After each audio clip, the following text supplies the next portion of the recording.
L'invité de la matinale. KTO Radio.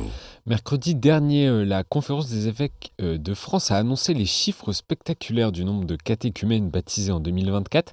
On en compte plus de 7135, soit 30% d'adultes et plus de 50% de jeunes en plus. Ces catéchumènes deviennent donc des néophytes, des nouveaux venus dans l'Église. Le défi se veut maintenant être celui de leur intégration dans les communautés et paroisses catholiques.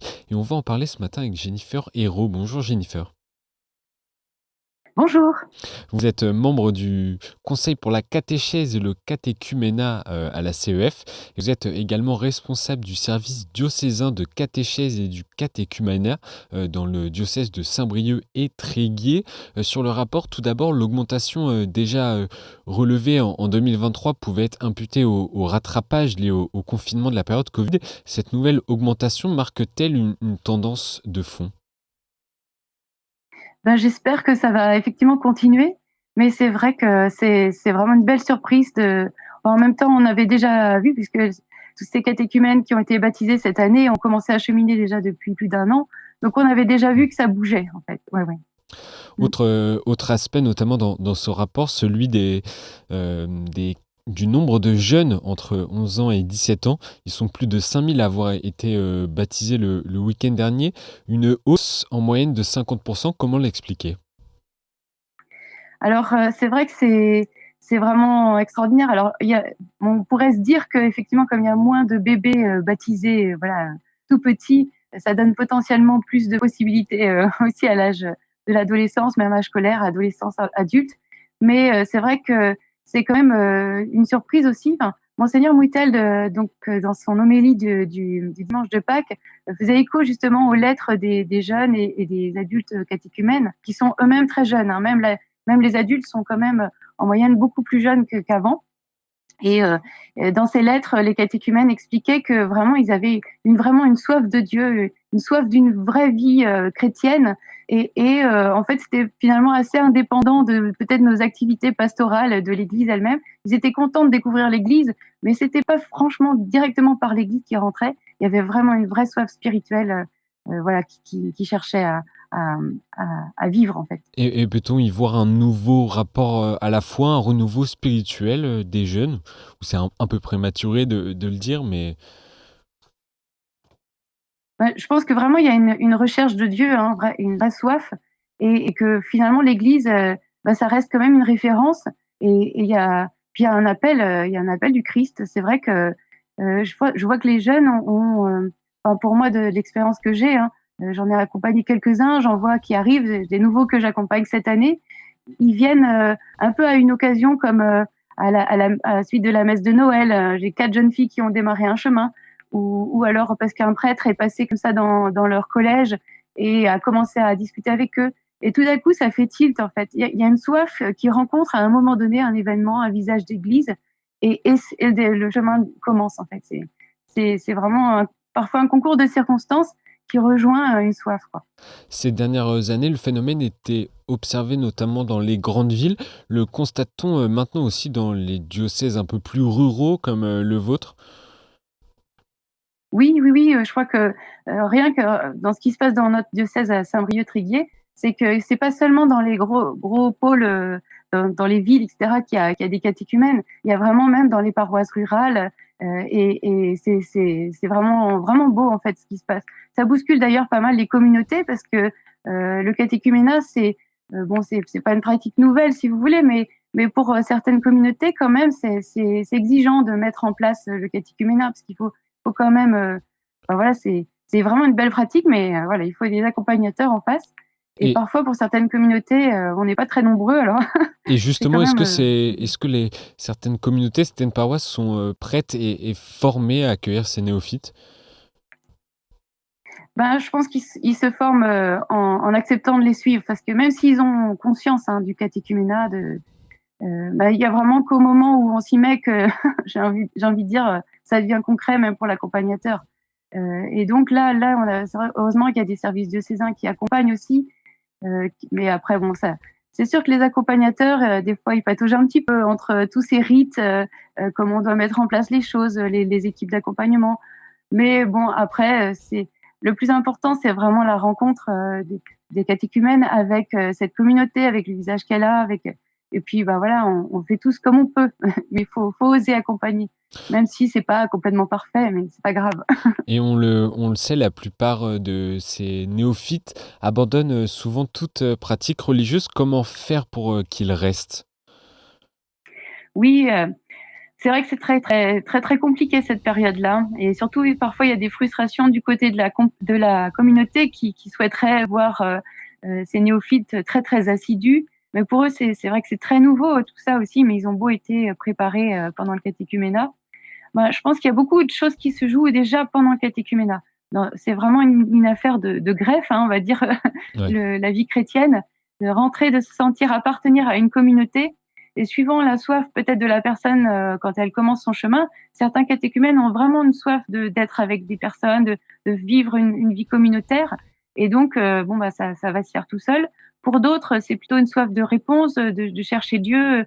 Il y a des démarches un petit peu individuelles. Et là, il y a vraiment un enjeu dès le départ d'aider la personne à tisser des liens, à trouver un endroit où elle se sent bien aussi pour continuer à vivre sa foi et à parler avec d'autres. Parce que là, j'ai les jeunes que j'ai accompagnés, des collégiens, il y en a un, c'est vraiment sa question, parce qu'autour de lui, tous les jeunes sont athées, et il se dit, mais où est-ce que je vais pouvoir continuer à parler avec d'autres chrétiens de ma foi? Donc il y a vraiment cette soif.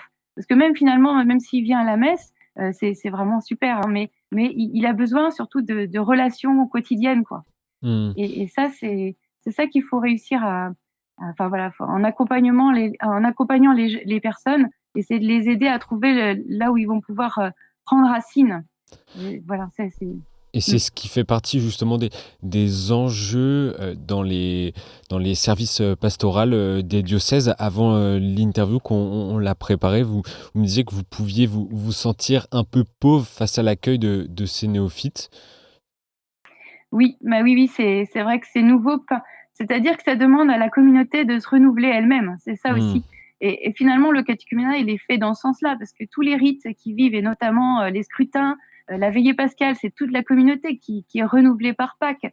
Donc c'est une occasion vraiment pour la communauté d'accueillir ben, ces nouvelles pousses, hein, ces néophytes, pour, heu, pour, pour repenser sa manière de faire, sa manière d'agir, pour se laisser bousculer par ces nouvelles manières de penser l'Église, ces intuitions des, et puis en même temps pour pas mettre sur les épaules des néophytes ben, toutes des aspirations trop lourdes pour qui pourraient pas tenir non plus. Donc, mais c'est vraiment vraiment une chance pour la communauté en fait.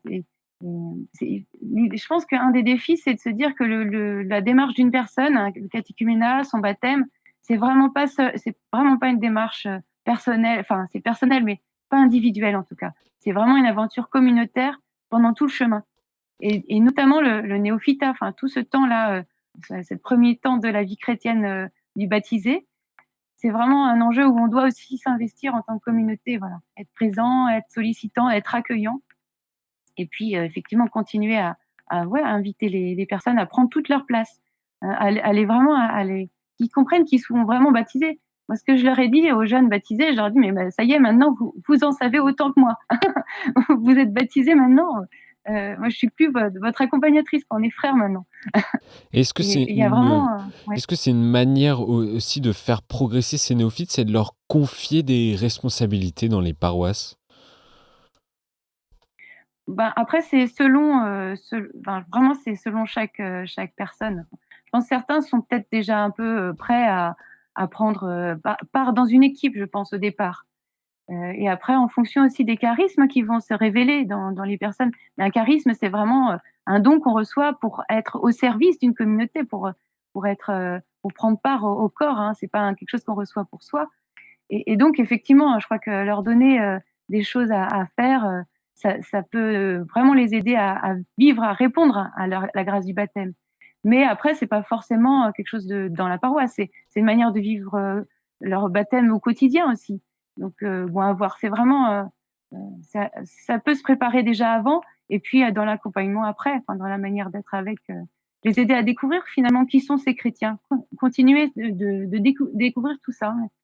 Oui, vous l'avez dit, c'est pas forcément une démarche individuelle, mais une démarche Mmh. collective de vie en communauté. Euh, Ouais. comment, comment est-ce qu'on incite, comment on aide un catéchumène à trouver justement sa vocation en tant que néophyte? Moi, je pense que c'est vraiment en prenant part déjà à la liturgie le plus régulièrement possible. Pour eux, ils vont aussi découvrir le sacrement de réconciliation. Ils vont finalement la vie avec l'Eucharistie, ça va devenir une vie, voilà, une vie qui continue en fait. Alors que le catéchuménat, c'est une grande période où on change d'étape, on change d'état. On est très bousculé. Bon, la vie chrétienne aussi, on est bousculé, mais en même temps, on rentre dans une vie ordinaire. Et là, on grandit. Hein, c'est vraiment là où on se voit grandir comme baptisé. Alors, il y a les sacrements, la vie sacramentelle, et puis continuer faire un écho. Je trouve que c'est chouette ce qu'on est en train de vivre aussi dans notre Église, un peu une Église qui devient de plus en plus synodale. C'est-à-dire que ça donne aussi aux baptisés une conscience de plus en plus grande qu'ils doivent prendre part à cette vie de l'Église. Et du coup, avec plein de manières, mais finalement, la manière qu'on a tous, c'est d'être à l'écoute à la fois de ce que dit l'Esprit à travers les Écritures, les sacrements, mais aussi ce que dit l'Esprit dans le monde. Donc, c'est aussi une manière de s'engager dans le monde aussi.